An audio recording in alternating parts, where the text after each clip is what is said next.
कटेगा हमारा चाचा है विधायक, उनका नाम बोल देता हूँ। ज्यादा मैटर जब भी बढ़ाते हैं पुलिस वाले 100 की नोट दे के बाए झाम बोल देता हूँ। वाह! ज्यादा मैटर जब भी बढ़ाते हैं पुलिस वाले 100 की नोट दे के बाए झाम बोल देता हूँ। इतने से मैटर जो नहीं है सुलझता तो हाथ जोड़ कर राम राम बोल देता हूँ। इतने से मैटर जो नहीं है निपटता तो हाथ जोड़ कर राम राम बोल देता हूँ। कि काटने जो आते हैं चलान मेरी गाड़ी का तो उनको मैं फूफा जी प्रणाम आई लव यू जो बोल कर फोन रख दिया उसका तो फोन यार बंद आया बाद में। आई लव यू जो बोल कर फोन रख दिया उसका तो फोन यार बंद आया बाद में। चाहतों की गाड़ी आई लव यू जो बोल कर फोन रख दिया उसका तो फोन यार बंद आया बाद में। 4 पंक्तियां सुनिएगा, बोल रहा हूँ थोड़ा। कि दूर से ही जूम करके वो मुझे देखती है, मुझको तो यार दूरबीन लगती है वो। कि बाल खोल कर जब आती है वो छत पर सच मानो बहुत हसीन लगती है वो। कि इश्क की बीमारी ठीक करती है रोज मेरा, मुझको तो यार मेडिसिन लगती है वो। इश्क की बीमारी ठीक करती है रोज मेरा, मुझको तो यार मेडिसिन लगती है वो। बोलती है आपकी धुलाई कर दूंगी मैं, मुझको तो वॉशिंग मशीन लगती है। इतने पढ़े लिखे लोग, समझदार लोग बैठे हैं, राजनीति में काम करने वाले लोग हमको क्या समझते हैं? मुझे देश जोड़ने निकला 52 साल का कुमारा। यात्रा कहां से शुरू करी? कन्याकुमारी से। आप समझते जाना, मैं तुमको समझदार समझ के सुना रहा हूँ। जहाँ जहाँ समझ में आए वहां समझते जाना, जैसा जैसा समझ में आए वैसा वैसा समझते जाना, और समझना वही जो मैं आपको समझाना चाह रहा हूँ। कहां से शुरू करी? कन्याकुमारी से। कहां गया? कश्मीर। अरे पागल, कश्मीर से शुरू करके कन्याकुमारी जाता तो तेरे को बहू मिल जाती, आंटी जी को बहुमत मिल जाता। लेकिन सलाहकार गलत है। भैया जी भी इतने ताव ताव में थे, इतनी तेज चले यात्रा में कि लोकसभा के ही बाहर निकल गए। वो तो सुप्रीम कोर्ट को दया आई तो वापिस लिया अंदर, तो किस फेंकने लगे बताओ क्या? और जो लोग उनको यात्रा पे छोड़ने गए थे, आपके झारखंड के भी थे 1-2 बड़े नेता, पीछे के पीछे धक्का देके भाग आए भाई को। और कोड़ा जी वो 15 किलोमीटर भी नहीं चला केरल में। और अब जो बात बताने जा रहा हूं, बात पहुंच जाए तो फिर मुझे आपकी तालियां चाहिए। 15 किलोमीटर भी नहीं चला और केरल के किसान आ गए, बोले सर फसल नष्ट हो गई। तो भैया जी ने कहा खुले में क्यों बोई थी?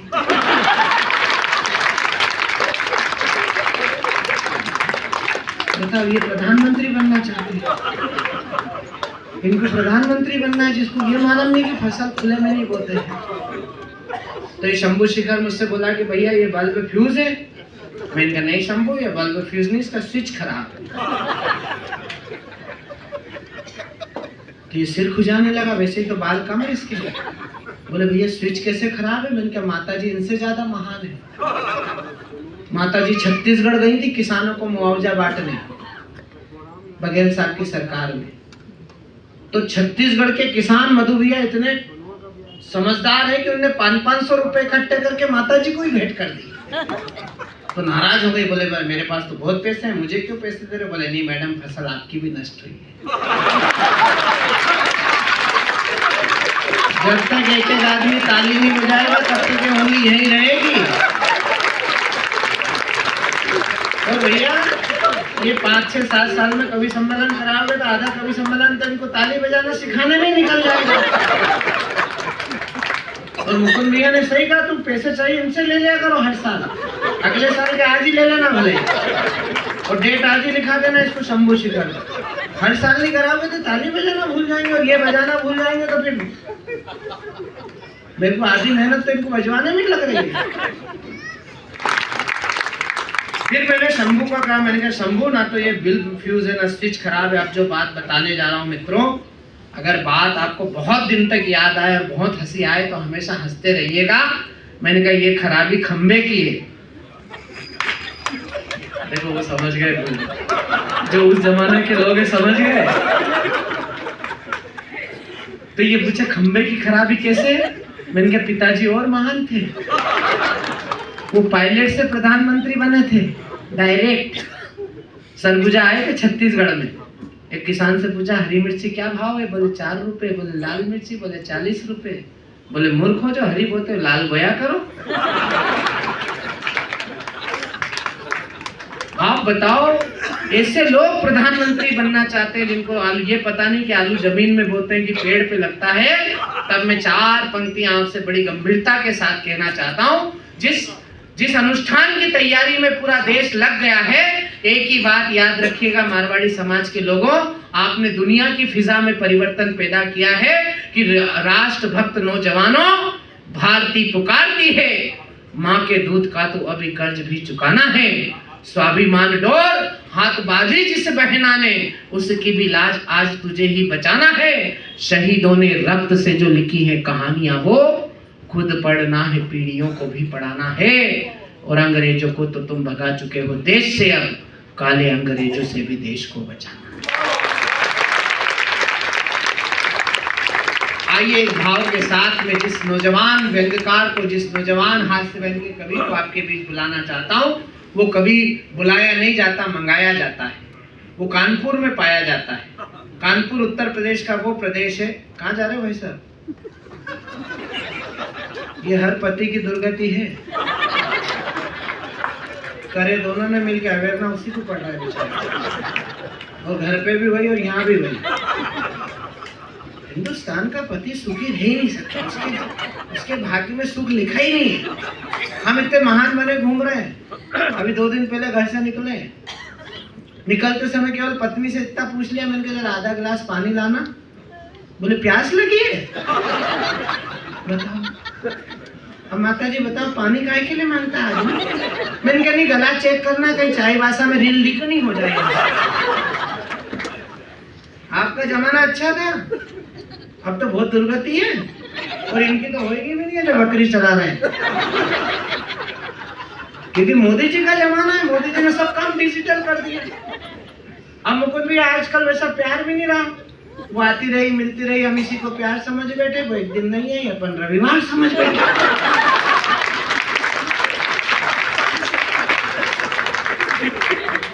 ये बकरी चराते रह जाएंगे, इनकी बकरी कोई खोल ले जाएगा।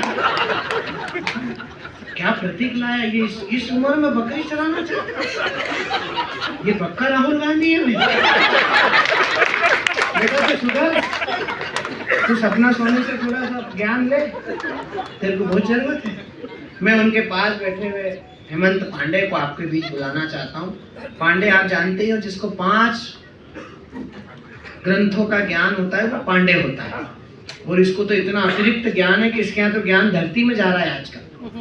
अभी इसने कानपुर में नया मकान बनाया है। अभी हम बिठूर महोत्सव में कवि सम्मेलन में गए थे, मैं और शंभू शिखर। तो मैं इसके घर चाय पीने चला गया। हम नागल में नहीं जा पाए, तो मैंने कहा चलो चाय पी के आते हैं, बहू को आशीर्वाद दे के आते हैं। तो इसके घर गए थे। घर के बाहर देखा कि 2-3 बच्चे खेल रहे थे। नया मकान था, नई कॉलोनी है। एक का चेहरा बायोलॉजिकल इससे मिल रहा, तो मैंने लगाया तुर्क में तुक्का।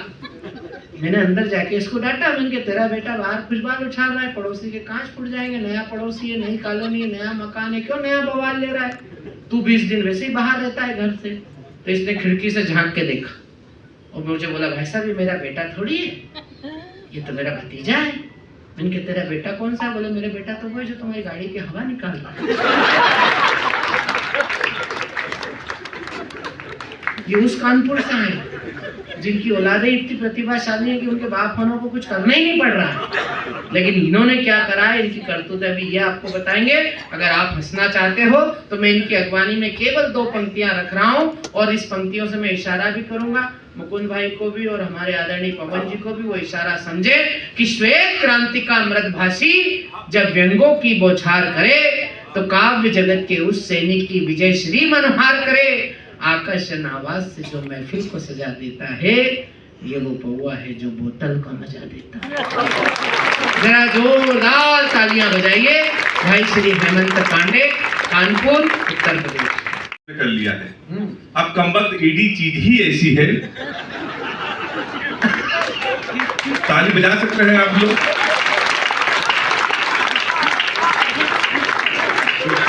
अपने लिए कह रहा हूँ सर, हमें तो अच्छे कानपुर में भी जाना है। बहुत अच्छा मुकुल जी बैठे, सर प्रणाम करता हूँ। पवन जी को प्रणाम करता हूँ, आपने सपना सोनी जी का सम्मान किया। सम्मान आप कर सकते हैं क्योंकि होटल आपका है, इसलिए आपने सम्मान किया। शशि भैया बहुत अच्छा संचालन कर रहे हैं, मेरी बहुत तारीफ करी। मैं बसपा का चुनाव चिन्ह लग रहा हूँ, ये लग रहा हूँ, सब कहने की क्या जरूरत है। बता रहे थे कि मैं मध्य प्रदेश का यादव हूँ, लखनऊ का यादव हूँ, मध्य प्रदेश के यादवों से हमारा कोई लेना देना नहीं। मुख्यमंत्री जी आप ही बताइए, रसगुल्ला चाहे चाईबासा का हो चाहे कलकत्ता का हो, रहेगा तो रसगुल्ला ही ना। क्या जरूरत थी कहने की। 1 घंटे से हमको लपेट रहे थे, मैं चाहूं तो उनका जवाब दे सकता हूं। पिताजी ने घर से चलते समय हमसे कहा था, बेटा हर आदमी का मुंह ना लगा करो। मैं इसलिए इनका कोई जवाब नहीं दे रहा हूं। ताली एक बार सारे लोग हाथ उठा के बजाएंगे, शुरू कर दीजिए मुझे। बहुत अच्छा कवि हूं मैं, ये बात केवल मैं मानता हूं। थोड़ी देर बाद आप लोग भी मान जाओगे। तो मैं चाहूं तो जवाब दे सकता हूं, जवाब मैं नहीं दूंगा। जवाब मैं इसलिए नहीं दूंगा सर, मुझे ये लघु कथा याद आ रही है। लघु कथा इस तरीके की है कि एक बार एक चीते की गधे से लड़ाई हो गई। लड़ाई केवल इस बात की हो गई कि 1 घंटे से गधा कह रहा था ये जो घास है ये नीली होती है। तो चीते ने कहा नीली नहीं होती है, घास तो हरी होती है। 1 घंटे से लड़ाई हुई, दोनों में मारकूट हो गया। मारकूट इस बात की हुई, गधा 1 घंटे से कह रहा था घास नीली होती है। कुछ हमारे मेहमान भी आ रहे हैं। चीते ने कहा कि नहीं हरी होती है, गधे ने कहा नीली होती, उसने कहा हरी होती। दोनों में इतना झगड़ा हुआ, मारपीट हो गई। दोनों ने कहा इसका फैसला हमारे महाराज करेंगे, जंगल के राजा शेर। दोनों लोग जंगल गए तो शेर सो रहा था, शेर को जगाया। शेर ने कहा 1 घंटे से लड़ क्यों रहे हो। चीते ने कहा ये गधा 1 घंटे से हमसे बहस कर रहा है, कह रहा है ये घास नीली होती है। तो शेर ने कहा, पूछा चीते से तुमने क्या कहा। उसने कहा सब महाराजा हमने कहा घास हरी होती, तो हमने कहा हरी है होती है। ये गधा फालतू में 1 घंटे से बहस कर रहा है, आप ही इसका जवाब दीजिए कि गधा सही कह रहा है कि मैं सही कह रहा हूं। शेर ने कहा गधा बिल्कुल सही कह रहा है, घास नीली ही होती है। इस चीते को 2 साल के लिए जेल में डाल दो, उसका खाना पीना बंद। चीते ने कहा इतनी बड़ी सजा हमको क्यों दे रहे हो। तो शेर का जवाब सुनिएगा और हाथ उठा के ताली बजाइएगा। उसने कहा इतनी बड़ी सजा हमको क्यों दे रहे हो। तो शेर ने कहा जो इंसान गधे से बहस करे। दोनों हाथ उठा के ताली बजाइए जोरदार एक बार। तो मैं इसीलिए कोई जवाब नहीं दे सकता हूँ। सही बता रहा हूँ मैं आपको। अब आप समझ गए होंगे मैं वाकई में अच्छा कवि हूँ। उत्तर प्रदेश का रहने वाला हूँ, कानपुर में रहता हूँ। अभी लोकसभा का चुनाव भी डेट आ गई है, आचार संहिता लग गया है, इसलिए हम लोग नेताओं को नहीं लपेटेंगे। हम लोग आते हैं छोटी भैया के साथ, शंभू भाई हम लोग लपेटे में नेताजी में आते हैं, सबको लपेटते हैं, सारे दलों के नेताओं को लपेटते हैं।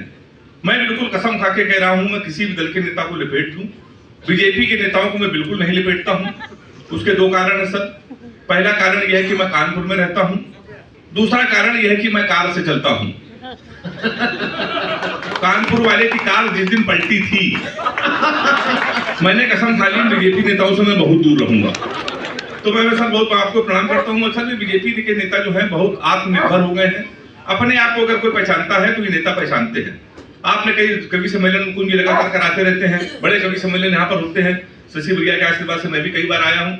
आपने हमेशा सुना होगा वीर रस के कवियों को आते हैं मंच पर कहते हैं कि सेना पर जब कोई सैनिक लड़ता है तो अकेले नहीं लड़ता। सुना होगा ना आपने, बड़ी अच्छी कविता है।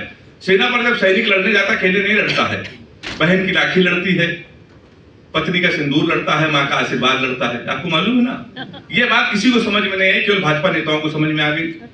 उनको मालूम है जब हम चुनाव लड़ते हैं तो हम अकेले नहीं लड़ते हैं। अमित शाह जी की रणनीति लड़ती है, नड्डा जी का फैसला लड़ता है, मोदी जी का चेहरा लड़ता है। तो बीजेपी नेताओं को मालूम हम नहीं लड़ रहे हैं, मोदी जी लड़ रहे हैं। हम चले गए अपने उत्तर प्रदेश के सांसद जी के पास, हमने कहा हमारे बेटे का केंद्रीय स्कूल में एडमिशन करा दो। तो उन्होंने हमसे पूछा कि वोट किसको दिया है, तो हमने कहा आपको। कहने लगे चेहरा किसका देख के दिया है, तो हमने कहा मोदी जी का। तो कहने लगे चले जाओ वही उनका एडमिशन कराएंगे। तो आप समझ गए होंगे, एक बार आप ताली बजा सकते हैं। बड़े आत्मनिर्भर होते हैं हम लोग। मैं उत्तर प्रदेश का रहने वाला हूं सर। उत्तर प्रदेश हमारा दुनिया में सबसे अद्भुत प्रदेश है। उसमें एक शहर है कानपुर। आप दुनिया में कहीं भी चले जाइए, आप कभी कानपुर जाइएगा तो लगेगा इतने अद्भुत लोग कानपुर में ही मिल सकते हैं। सही बता रहा हूं मैं आपको, इतने अद्भुत लोग मिलेंगे। आप कभी बनारस जाइए, रेलवे स्टेशन पर उतरिए तो वहां लिखा रहता है बनारस का पान आपका स्वागत करता है। आप कभी आगरा जाइए, वहां उतरिए, वहां लिखा रहता है आगरा का पेठा आपका स्वागत करता है। हमारे कानपुर आइए और रेलवे स्टेशन पर उतरिए तो वहां लिखा रहता है रूपानी चप्पल आपका स्वागत करता है। मैं उसी कानपुर से आया हूं। आप समझ गए होंगे हमारा शहर कितना अद्भुत है। मैं भी लाफ्टर शो में जब शूटिंग कर रहा था, वहां से लौट के आया तो मेरी घड़ी खराब। मैंने जीवन का सबसे बड़ा पाप ये किया कि कानपुर वाले से टाइम पूछ लिया। हमने कहा भाई साहब टाइम क्या हो रहा है? तो हमसे कहने लगा ऐसा गुरु तुरंत यहाँ से निकल लो, टाइम बहुत खराब है। और वो कहते कि तुम में अक्ल नहीं, और अपन सिर हिलाकर स्वीकार करते, क्योंकि अपने को पता होता है कि अगर अपन में जरा भी अक्ल होती तो इससे ब्याह करता कौन। और इसीलिए अपने देश को दो व्यक्ति इतने जोरदार मिले। एक तो हमारे प्रधानमंत्री जिन्होंने करके नहीं रखी, उनको पता था कि ये घर में तनाव होगा तो मैं कुछ नहीं कर पाऊंगा देश के लिए। सामने वो है जिसकी हो नहीं रही है, उसे दोनों मिलकर आनंद दे रहे हैं देश को। कमी दोनों नहीं छोड़ते, ना ये कम पड़ रहे ना वो कम पड़ रहे। और वो भैया जी को तो यात्रा से ही फुर्सत नहीं है। कुछ करना भी पड़े तो देश जोड़ने निकल पड़ता है। बताओ, घर जुड़ा नहीं है। ताली इस बात पे बजाओ जिस व्यक्ति से घर नहीं जुड़ा वो देश जोड़ रहा है। और जोड़ भी कहा रहा है जहां पहले से जुड़ा जुड़ाया है। मैं आपसे पूछना चाहता हूं, इतने पढ़े लिखे लोग, समझदार लोग बैठे हैं, राजनीति में काम करने वाले लोग हमको क्या समझते हैं? बुझाओ, देश जोड़ने निकला 52 साल का कुंवारा। यात्रा कहां से शुरू करी? कन्याकुमारी से। आप समझते जाना, मैं तुमको समझदार समझ के सुना रहा हूं। जहां जहां समझ में आए वहां समझते जाना, जैसा जैसा समझ में आए वैसा वैसा समझते जाना, और समझना वही जो मैं आपको समझाना चाह रहा हूं। कहां से शुरू करी? कन्याकुमारी से। कहां गया? कश्मीर। अरे पागल, कश्मीर से शुरू करके कन्याकुमारी जाता तो तेरे को बहू मिल जाती और आंटी जी को बहुमत मिल जाता। लेकिन सलाहकार गलत है। भैया जी भी इतने ताव ताव में थे, इतनी तेज चले यात्रा में कि लोकसभा के ही बाहर निकल गए। वो तो सुप्रीम कोर्ट को दया आई तो वापिस लिया अंदर, तो किस फेंकने लगे बताओ, क्या दो। और जो लोग उनको यात्रा पे छोड़ने गए थे, आपके झारखंड के भी थे एक दो बड़े नेता, पीछे के पीछे धक्का दे के भाग गया है भाई को। और कोड़ा जी वो 15 किलोमीटर भी नहीं चला केरल में। और अब जो बात बताने जा रहा हूं, बात पहुंच जाए तो फिर मुझे आपकी तालियां चाहिए। 15 किलोमीटर भी नहीं चला और केरल के किसान आ गए, बोले सर फसल नष्ट हो गई। तो भैया जी ने कहा खुले में क्यों बोई थी?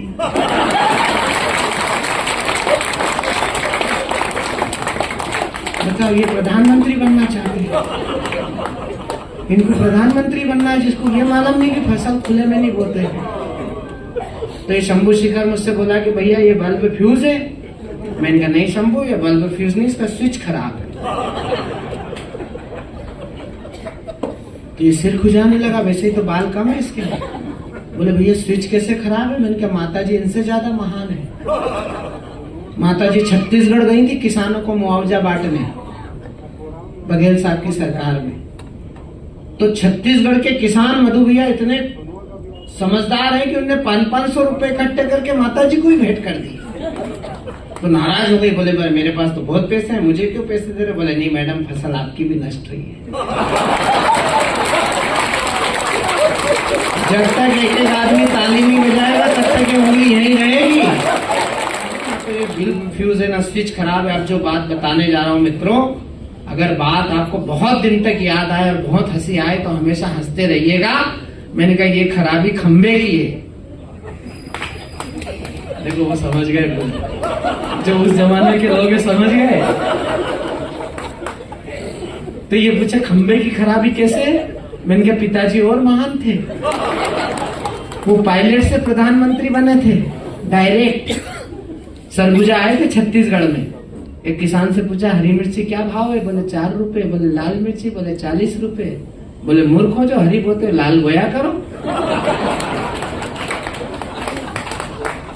आप बताओ, ऐसे लोग प्रधानमंत्री बनना चाहते हैं जिनको ये पता नहीं कि आलू जमीन में बोते हैं कि पेड़ पे लगता है।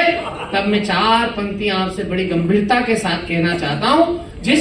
जिस अनुष्ठान की तैयारी में पूरा देश लग गया है, एक ही बात याद रखिएगा मारवाड़ी समाज के लोगों, आपने दुनिया की फिजा में परिवर्तन पैदा किया है कि राष्ट्रभक्त नौजवानों, भारती पुकारती है, माँ के दूध का तो अभी कर्ज भी चुकाना है।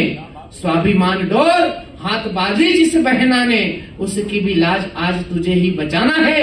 शहीदों ने रक्त से जो लिखी है कहानियां, वो खुद पढ़ना है, पीढ़ियों को भी पढ़ाना है। और अंग्रेजों को तो तुम भगा चुके हो देश से, अब काले अंग्रेजों से भी देश को बचाना है। चुप्पी साधी, चिल्लू भर पानी लेके डूब जाना।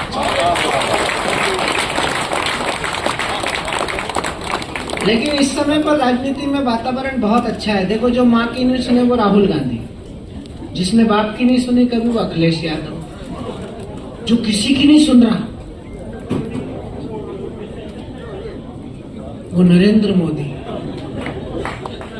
वो भाई किसी की नहीं सुनता है, जो करना है वही करेगा। और जिसकी कोई नहीं सुन रहा है वो केजरीवाल है। आपको आनंद लेना हो, हंसना हो तो कहीं का जाने की जरूरत नहीं, केवल टीवी खोलो, समाचार देखो, आपको आनंद ही आनंद मिलेगा। हमारे आनंद की वर्षा, अब मैं इस मंच को आनंद से परमानंद की तरफ अग्रसर कर रहा हूँ। मैं मंच के सबसे खूबसूरत कवि को आपके बीच प्रस्तुत करने जा रहा हूँ, जिसके आगे से बाल उड़ रहे हैं, पीछे से बढ़ रहे हैं। एयरपोर्ट पर सपना सोनी के पास बैठता है तो समझ में नहीं आता कि ही है कि शी है। वो तो जब आगे से इसका विराट थोबड़ा दिखता है तो लगता है कि ही है। क्या आइटम बिहार ने पैदा किया है। भगवान ने रंग ऐसा दिया है कि रंग जाए तो पैसे वापिस। इसके सामने तो मधु भाई भी चॉकलेटी लग रहे हैं।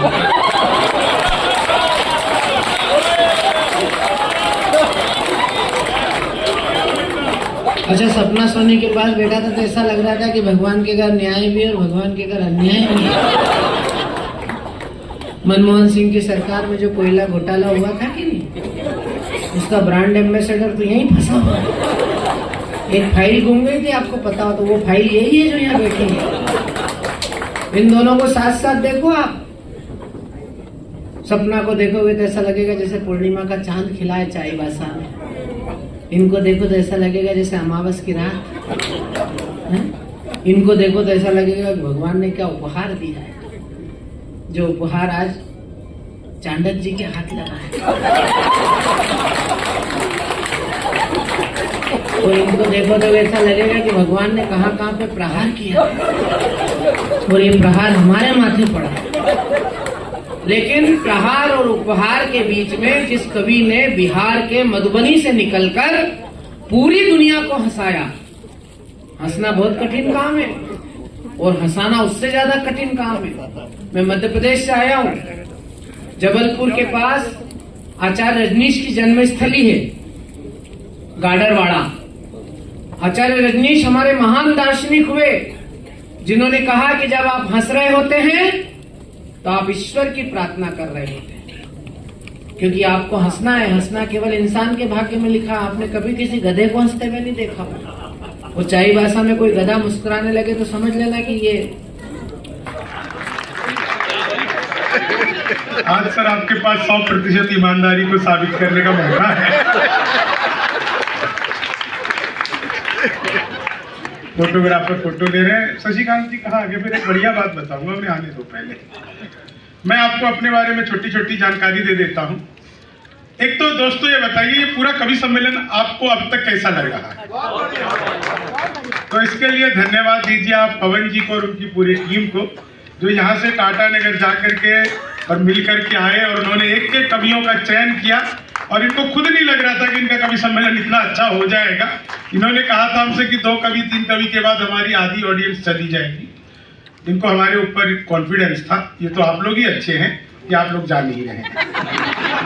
हाँ, भले लोग हैं बेचारे, इतने दिन बाद घर से निकले होंगे। मीडिया के लोग ही गायब हैं यहाँ से, बाकी सब ठीक है। हाँ, बाकी सब आए हुए हैं। शशि जी आ गए क्या? तो चलो तुम इधर बैठ जाओ। तो आ गए? मीडिया के लोग बैठे हुए हैं भाई। कहाँ बैठे हैं? तो कुर्सी तो तुम्हारे पीछे लगी है, इतना भी मीडिया मत बनो। ये कह रहे थे, आपको ज्ञान दे रहे थे, यादव आदमी मारवाड़ी को ज्ञान दे रहा है। मतलब आप सोचो, ज्ञान दे रहे थे कि जो ये जो टोकरी है इसको बाहर ही क्यों नहीं रख देते। हाँ। भाई साहब पिछली बार रखी थी, पहला जो श्रोता आया वो टोकरी लेके चला ही गया। मारवाड़ियों को ज्ञान दे रहे हैं। मैं बिहार का रहने वाला हूँ, वहां शराब बंद हो गई तो मैं दिल्ली रहने लगा। और मधु कोड़ा जी, जब से मैं दिल्ली रहने लगा तब से दिल्ली वाले भी एक एक करके बंद होने लगे। अब एक बचा हुआ है, कभी भी बंद हो सकता है। और एक चीज मैं आपको सच बताऊं, पूरा खचाखच हॉल भरा हुआ है और पीछे कुछ लोग हैं। अगर आप लोगों का कोई अतिथि, अब तो सर क्या ही आएंगे, अगर आप लोगों का मन करे, आपके पास इनविटेशन पास हो, तो आगे कुछ कुर्सियां खाली है, इनको भी बैठा दीजिए कभी समय। अभी तो चलेगा, लंबा चलेगा, बहुत लंबा, 2-3 दिन तक करेंगे हम इसे। हाँ, इतना खाली तू ही है, तू ही करना, हम तो चले जाएंगे। आ जाओ वैसे, आ जाओ। हाँ, अब अकेले आदमी आना भी नहीं चाहता। आदमी आदमी के साथ आना चाहता है। एक छोटा आदमी। मैंने कहा मोदी जी आपकी नीयत क्या है? आप लोगों तक दोस्तों बात पहुंच जाए तो एक एक व्यक्ति की ताली चाहूंगा। फिर पूरे कामे पाठ में मैं आपको ताली बजाने के लिए बिल्कुल नहीं कहूंगा। आपका खुद मन करेगा तो बजा देना, लेकिन मैंने जो पहली टिप्पणी की उस पर बस आप लोगों की प्रतिक्रिया चाहिए। मैंने पिछले दिनों मोदी जी से पूछा, मैंने कहा मोदी जी आपकी नीयत क्या है? मोदी जी बोले मेरी नीयत पाक साफ है।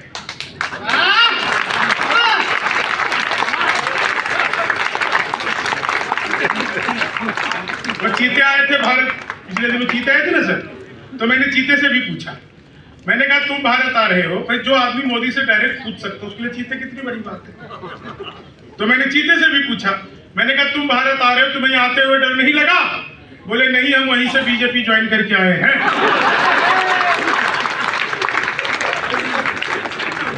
सर एक आदमी मिला, बोला यार ये मोदी जब से आया है देश 500 साल पीछे चला गया। मैंने कहा योगी को आने दे, त्रेता युग में ले जाए। एक बार मैंने अपनी सगी पत्नी से पूछा, सगी पत्नी से पूछना पड़ता है रुमकर साहब, आपको क्या पता? हाँ, और फिर आपके प्रदेश जैसा थोड़ी आपके क्षेत्र का आदमी तो 70-70 कर लेता है, अपनी तो एक ही थी। तो मैंने सगी पत्नी से पूछा, मैंने कहा क्या मैं तुम्हारे सपनों में आता हूं? बोली नहीं, मैं हनुमान चालीसा पढ़कर सोती हूँ। भूत पिशाच निकट नहीं आवे। कितना बढ़िया शानदार आप सुन रहे हैं। भाई साहब बच्चे को भी लेकर के आए हैं, हो ना हो ये बच्चा लॉकडाउन की पैदाइश होगा। नहीं, हम सबको काम मिला हुआ था ना वर्क फ्रॉम होम, तो उसी वर्क फ्रॉम होम के अंतर्गत है वो, वर्क फ्रॉम होम के अंतर्गत की डिलीवरी है। आप लोग इतना अच्छा हंस रहे, कई महिलाएं तो मुझे लगातार घुर-घुर कर देती, इसमें मेरे अंदर कोई खासियत नहीं है। वो मुझे देखकर सोच रही है चलो अपना वाला तो इससे ढंग का है।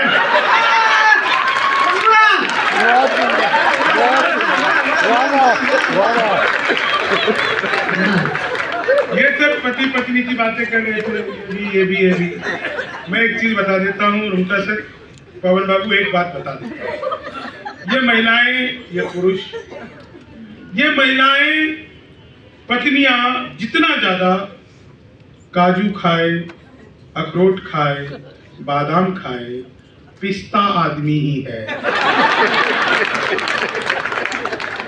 कोई मुकाबला नहीं है। हम पुरुषों पे आरोप लगाते हैं कि पुरुष जो है निठल्ले रहते हैं, बिल्कुल गलत है। हम पुरुष 100% स्वच्छता अभियान को मानते हैं। हम हफ्ते में एक दिन के लिए नाई की दुकान पर जाएं या महीने में एक दिन के लिए नाई की दुकान पर जाएं, हम सैलून से वापस आते ही, चाहे दाढ़ी कटवा करके आए, बाल बनवा करके आए, हम आते ही सबसे पहले नहाते हैं। मैंने आज तक एक भी महिला ऐसी नहीं देखी जो ब्यूटी पार्लर से आने के बाद मुंह भी धोती हो। नहाना तो दूर दूर की बात है, इतना खुश हो रही है महिलाएं। एक निवेदन करूंगा, घर पर भी ऐसी रहा करो। अगर ये घर पर भी ऐसी रहेगी तो काहे को रूमटा सर इतना पैसा खर्च करके हम लोग बाहर ला करके आपको हंसाएंगे, घर पे नहीं हंस लेंगे। जी जी, आइए बहन जी, आपका स्वागत है। तो मैं तो सच बता रहा हूँ भाई साहब। बहन जी का स्वागत है, जीजा जी के स्किन में आएगा। लो मैं क्या करूँ, दुर्गति आदमी की बताओ, उनकी गिनती नहीं हुई सारे। उनकी कोई गिनती हुई आज तक कभी? ये साउंड वाले, मैं तेरा हाथ जोड़ता हूँ, इसके साथ कुछ मत करो। इसको समझो कि ये तुम्हारी पत्नी है, एक बार ट्यून करके छोड़ दो। ये बार बार ऊपर नीचे इधर उधर करने में लगा रहता है। इसको भी तुम प्रेमिका समझ रहे हो क्या? दरअसल सर इस लोगों की आदत खराब हो जाती है, लोगों की आदत खराब हो जाती है। अभी पुलिस वालों को देखा करो, ये दिन भर क्या है, सड़क पे खड़े रहेंगे चौराहे पर, हाथ में डंडा लगा साइड में, लगा साइड में, लगा साइड में। अब रात को सोते सोते भी लगा साइड में, लगा साइड में, लगा साइड में। पत्नी ने एक लात दिया, मैं कब से साइड में लगी हूँ, तू ही नो पार्किंग में घुसा रहा। ऐसी सर ये माइक वाले, हेलो चैट, हेलो चैट। अब सोते सोते भी हेलो चैट, हेलो चैट। पत्नी ने 2 थप्पड़ दिए, चैट ही करता रहेगा कि प्रोग्राम भी शुरू कर। तो प्रोग्राम भी शुरू हो तो भैया कुछ करना मत, हंस क्यों रहे तुम? उसके पैसे काट लेना। तुम क्यों हंस रहे हो भाई? तुम तो खुद टाटा बुक करके आए हो। अच्छा एक चीज देखो, बिहार और झारखंड एक साथ ही है। मैं एक चीज कहता हूँ, राजनीति पर मैं कोई टिप्पणी नहीं कहता। लोग मुझसे पूछते हैं, सर सुनिएगा, बिल्कुल नहीं बात, लोग मुझसे पूछते हैं कि बिहार की राजनीति के बारे में आपका क्या कहना है। तो मैं कहता हूं कि नीतीश कुमार हमारे मुख्यमंत्री थे, मुख्यमंत्री हैं और मुख्यमंत्री नहीं, इसके अलावा और कुछ भी नहीं। 4 लाइनें आपको पहली सुनाया, मतलब झारखंड का बहुत अच्छी बात है। जब बिहार झारखंड अलग हुआ ना सर, तो बहुत तकलीफ हुई हम लोगों को, सच में बहुत तकलीफ हुई। लेकिन जिस दिन बिहार में शराब बंद हुई, उस दिन जो झारखंडियों की खुशी थी वो देखने लायक थी। बोले अच्छा हुआ है हम इनसे अलग हो गए, नहीं तो अपनी भी बंद हो जाए। तो ये सच बात है, मैं आपको बता रहा हूँ। आज रांची एयरपोर्ट पर उतरा, मैं जैसे एयरपोर्ट से बाहर निकला तो मैंने देखा 2 आदमी आपस में आधे घंटे से गाली गलौज कर रहे थे। आधे घंटे से गाली गलौज कर रहे थे, जाम लग गया, मुझसे रहा नहीं गया। मैं गाड़ी से उतरा, मैंने उन्हें समझाया, तब मारपीट हुई मेरे साथ। वो पकड़कर मुझे बुरी तरह धुनने लगे, मैंने फिर समझाया तो अच्छी तरह धुना। समझाने पर होता है। अगली बात आप लोगों को जो आनंद आएगा, मैं दावा करता हूं यह आनंद अगली होली तक आप लोगों के बीच में जाएगा। आज जब हम पवन जी के गेस्ट हाउस से बाहर निकले, अच्छा सर एक बात मुझे बाद में बताइएगा कि ये तो आप लोगों ने, मैं समझ गया कि जानबूझ के बताया था कि ये नहीं बोलना है कि पवन जी का गेस्ट हाउस है, गेस्ट हाउस तो मुंडा जी का है। क्योंकि जब जब हम कहते हैं कि पवन जी का गेस्ट हाउस है तो पब्लिक हंसती है। ये आपने हमसे करवाया क्यों है?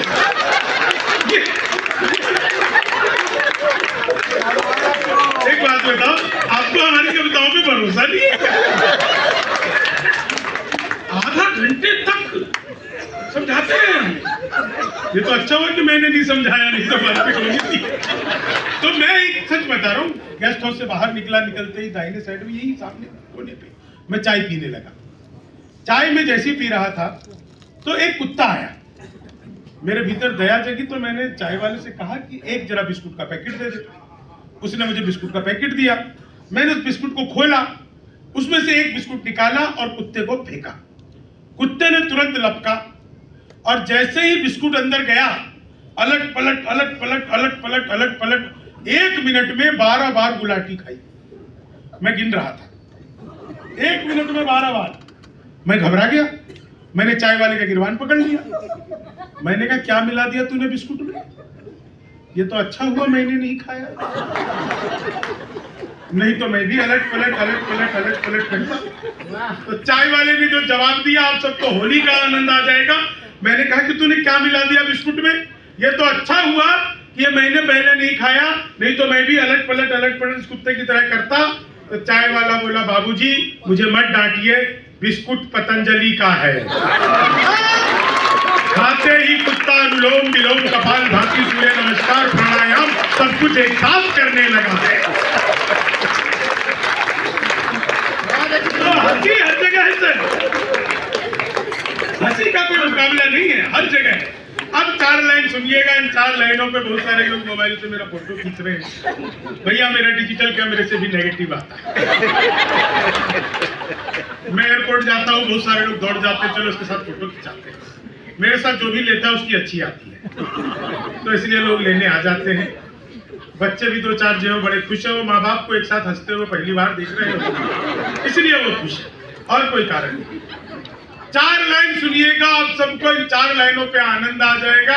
और इस आनंद से इस कवि सम्मेलन को, जो इतना बढ़िया कवि सम्मेलन चल रहा है, मैं ये कहने में बिल्कुल संकोच नहीं कर रहा हूँ दोस्तों कि इस पूरे सीजन में लगभग 25-30 दिनों से हम सारे कवि लगातार प्रोग्राम कर रहे हैं। क्या बात। लेकिन सबसे अच्छी व्यवस्था और सबसे अच्छे सुनने वाले लोग हमें चाईबासा की धरती पर सबसे अच्छे सुनने वाले। इसमें सर कोई व्यंग नहीं है, सच है, नहीं कहेंगे, हम इतने मन से नहीं कहते, और पेमेंट एडवांस में लेने के बाद तो बिल्कुल नहीं कहते हैं। हाँ, आप हर जगह कवि सम्मेलन सुनने ही जाते हो क्या? आइए भाई साहब, आप बीच में आते हो, बहुत अच्छे लग रहे हैं। चलिए 4 लाइन सुनिएगा, आनंद लीजिए। बहुत अच्छा आप लोग सुन रहे हैं, इसमें कोई शक नहीं। बहुत सारे लोग जो है वो आजकल रील्स बनाते, जैसे मीडिया वाले बना रहे हैं। इन रील बनाने वालों का मधु सर क्या हाल होता है, आप सबको 4 लाइन में साउंड वाले से निवेदन, थोड़ा सा इसका हल्का सा 1 पॉइंट का इको कर दो।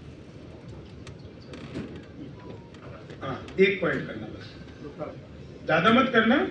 हाँ, आवाज गूंजेगा तो ऐसा लगेगा मैं और मेरे पिताजी एक साथ बोल उतना नहीं। खानदान यही नहीं, मैंने सर इसलिए ये इसका इको कराया कि जो अभी ये गा रही थी कवित्री माँ सरस्वती की वंदना सपना सोनी जी, ये सुर में गाती है, मैं महिषासुर में गाता हूँ, इसलिए मैंने साउंड बढ़ा दिया। और कोई स्वागत। सुनिएगा, ये रील्स बनाने वालों का क्या हाल होता है कि लेनी थी जीत हमने मगर मात ले लिए, लेनी थी जीत हमने मगर मात ले लिए, कितने हसीन देखिए जज्बात ले लिए, दूल्हा बेचारा रील बनाने में रह गया, दुल्हन ने फेर पंडित जी के साथ,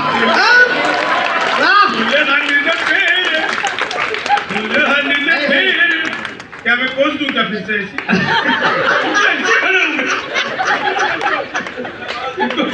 ताऊ ये भी ताऊ, ये ताऊ वर्ग का ही है, ये हरियाणा में होते हैं इस उम्र में ताऊ, तो वो ताऊ ही है। और ये 4 लाइन सुनिएगा, आप सबको थोड़ी को खत्म ही कर दो, बहुत ही बुरा ही, मुझसे भी बुरा। 4 लाइन सुनिएगा, आनंद लीजिएगा, बहुत अच्छा आप लोग सुन रहे हैं। क्या बात, सच बता रहा हूँ, बिल्कुल सच। मैंने सर बचपन में अपने पिताजी से कह दिया था, पिताजी लव मैरिज करूंगा। बोले बेटा लव मैरिज ही कर लियो, शक्ल दिखा के तो होगी। और वैसे भी मैं आपको बताऊं, आपको भी लव करना चाहिए। लव मैरिज और अरेंज मैरिज में फर्क पता है ना? लव मैरिज में अपनी वाली से ही होती है, अरेंज मैरिज में इसकी उसकी जाने। 4 लाइन अब ये सुनिएगा, अब आप सबको मजा आ जाएगा। ताली इस बात पर बजाओ कि इसकी अरेंज हुई है। छोड़ो यार, क्या कहूँ, बिहार में वैसे भी आदमियों की स्थिति आजकल अच्छी नहीं चल रही है, इनको लगे झारखंड में भी ऐसी हो रहा है, तो इसलिए इनको कुछ नहीं कहेंगे। बहुत अच्छा, 4 लाइन सुनिएगा। ये 4 लाइन में अपनी विधा से अलग हटके, लेकिन अपनी विधा में रहते हुए सुदीप भाई हैं, यहाँ पर भगवान श्री राम का मंदिर बना, लोगों ने उसका भी विरोध करना शुरू कर दिया। मैंने 4 लाइन हास्य में लिखी, आपको लगे कि भक्ति में भी हास्य हो सकता है तो एक एक व्यक्ति का आशीर्वाद चाहिए। वैसे भक्ति की तो बात बिल्कुल अलग ही है, लेकिन आप सुनिएगा कि भक्ति में हास्य कैसे हो सकता है। कि इंसानी, तुम पहली बार सुनोगे हेमंत, ये सुनो कि इंसानियत का इनको सारा घोल पिला दो, इंसानियत का इनको सारा घोल पिला दो, एक बार में ही चाहे होल सोल पिला दो। जो लोग राम जी का है विरोध कर रहे, बतला के खीर उनको फेविकोल बतला के खीर उनको फेविकोल पिला दो। अच्छा, मेरा एक बता दूं आपको, जितनी यहाँ पर शादीशुदा महिलाओं बाएं हाथ उठाओ, ताली बजाने की टेक्निक बता। वो पुरुष भी उठा लिए, भैया तुम गए, अपना परीक्षण कल करवा ले।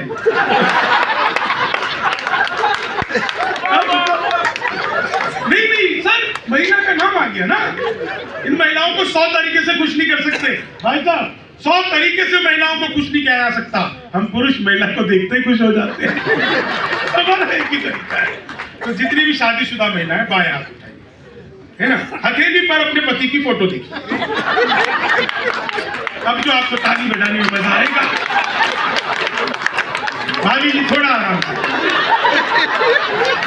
आप जब महफिल में इतना बजा देती है तो घर पे क्या हाल करती है?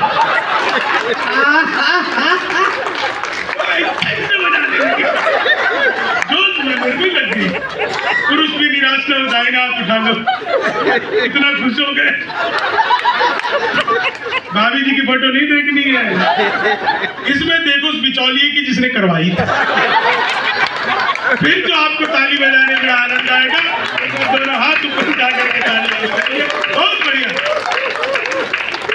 जिंदगी खा लो भंग की गोली रसिया, होकर मस्त मलंगी खा लो भंग की गोली रसिया, शंभू के संग हंसो हंसाओ खेलो होली रसिया, शंभू के संग हंसो हंसाओ खेलो होली रसिया, शंभू के संग हंसो हंसाओ खेलो होली रसिया, होकर मस्त मलंगी खा लो भंग की गोली रसिया।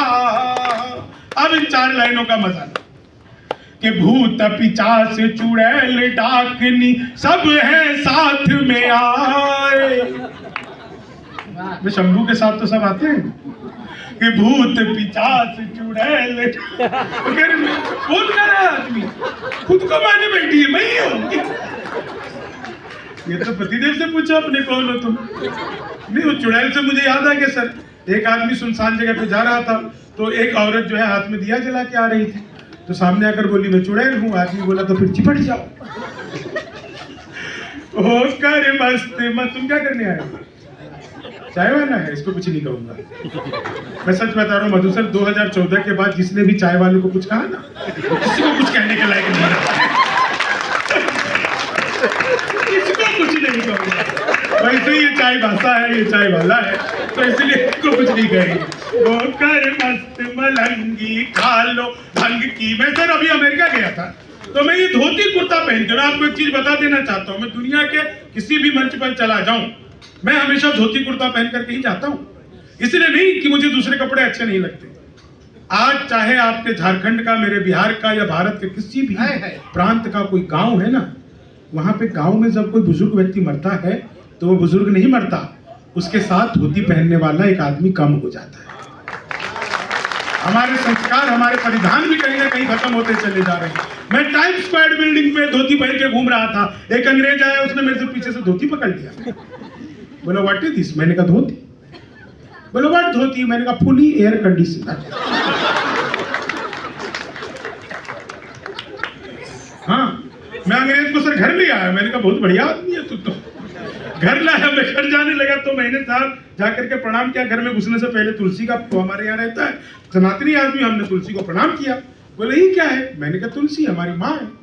उसने साहब उसके 4-5 पत्ते तोड़े फेंक दिया। बोले ये देखो क्या हालत हो गई तुम्हारी माँ। मैंने कुछ नहीं कहा साहब, उसे खाना पीना खिलाया, बाहर बगीचे में घुमाने ले गया। वहां मुझे मिला खुजली वाला पौधा। मैंने कहा पिताजी से मिलो। पिताजी ने उसके साथ ऐसा संस्कार किया, मैं बता नहीं सकता कि कैसा संस्कार किया। इससे पहले अंग्रेज जो है वो काले पैदा होते थे, फिर लाल पैदा होने लगे। मलंगी खा लो भंग की गोली। मैंने कहा था जब तक सारी नहीं बजाओगे तब तक मैं यही गाता रहूंगा, मैं बिहारी हूँ, मूर्ख थोड़ी। होकर मस्त मलंगी खा लो भंग की। ये शशि जी किससे बात कर रहे हो? किसी से? अभी कार्यक्रम शुरू होने से पहले से फोन पे आधे घंटे से बात कर रहे हैं। मैंने कहा किससे बोल रहे? पत्नी से। मैंने कहा आधे घंटे से। बोले अपनी थोड़ी है। मैंने कहा आधे घंटे हो गया, अब अपनी मान लो। लग रहा है कि मैं अपने घर में आई थोड़ी देर से आई तो 15 साल पहले आती तो यहीं से पूरे देश में जाती थी। और हो सकता है उस समय हमको रुंगटा जी के गेस्ट हाउस में नहीं रुकना पड़ता। हो सकता है फिर क्या सुरीला स्वर है। भगवान ने शब्द, स्वर और सौंदर्य तीनों इनको दिए। मैं अगर इन्होंने कहा है कि मैं लाई हूँ संगीत, तो मैं आपके शहर की तरफ से इन्हें 2 पंक्तियां भेंट कर रहा हूँ कि इस रसवंती रात में सुन तेरी आवाज। अब अगली पंक्ति पर उसका मन बना देना आप कि इस रसवंती रात में सुन तेरी आवाज, मन रविशंकर हो गया, तन बिरजू महाराज। होली का माहौल एक छंद पढ़ना चाहती हूँ, सुनिएगा। गाल लाल लाल भई, गाल लाल लाल भई, होठ भी कमाल भई, नैन भी सवाल भई, गत ये हमारी है। वाह। सामने जो आए कंत, झूमने लगा बसंत, महक उठे दिगंत, मन पे खुमारी है। अंग में उठी हिलोर, प्रेम रंग पोरे पोरे, अंग में उठी हिलोर, प्रेम रंग पोरे पोरे, सजनन मुँह पे ऐसी मारी पिचकारी है। सारी गोरी भीग गई, कोरी कोरी भीग गई, चुन्नी मोरी भीग गई, देह मोरी सारी है। स्वाग आयो प्यारी सखी, गल मोतियन लड़ी, बिंदिया सलोनी, माथ चमकत चमचम। लाली माहे मुख छाई, बैनी गजरा सजाई, चूड़िया कलाई बिच खनकत खन खन, हाथ रंग भर लाई, मेहंदी भी रच आई, हाथ रंग भर लाई, मेहंदी भी रच लाई, रूप की रौनक लागे जैसे शबनम, घोले आज प्रेम रस, जियरा पे नाही बस, घोले आज प्रेम रस, जियरा पे नाही बस, विचलित कर रही पायल की छन छन। वाह। घोले आज प्रेम रस। मैं जब आ रही थी तो पवन जी ने आदि स्वागत किया, मोटरसाइकिल से उतरे और एकदम गिर पड़े। मैं इनको संभालने के लिए भागी तो इन्होंने कहा कि रहने दीजिए मैडम, ये अब उनका मोटरसाइकिल से उतरने का स्टाइल है। तो कमाल के व्यक्ति हैं, सुबह से ही आतिथ्य में लगे हुए हैं। हालांकि गेस्ट हाउस वाकई में इनका नहीं है, लेकिन ये बिल्कुल ऐसा ही हमें महसूस करा रहे थे, वो तो हमें बाद में पता पड़ा। लेकिन बहुत बहुत प्रणाम करती हूँ। आइए, मैं प्रेम से सराबोर कुछ मुक्तक आप लोगों के बीच पढ़ना चाहती हूँ। 4-4 पंक्तियों से आप लोगों को रुझाना चाहती हूँ, और मेरा मन है कि एक बार झूम के सुनिएगा मेरे साथ, आपको आनंद आएगा। सुनिएगा।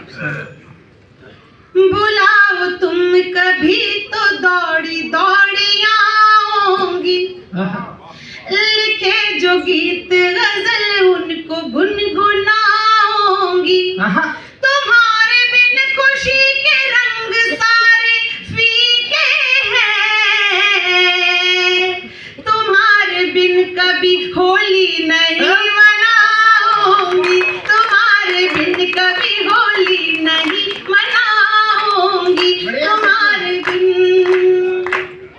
और एक पुस्तक पढ़ती हूँ, मन का सुनिए। बढ़िया। नजर मिला के चुराने की बात मत करना, वाह। कभी भी दिल को दुखाने की बात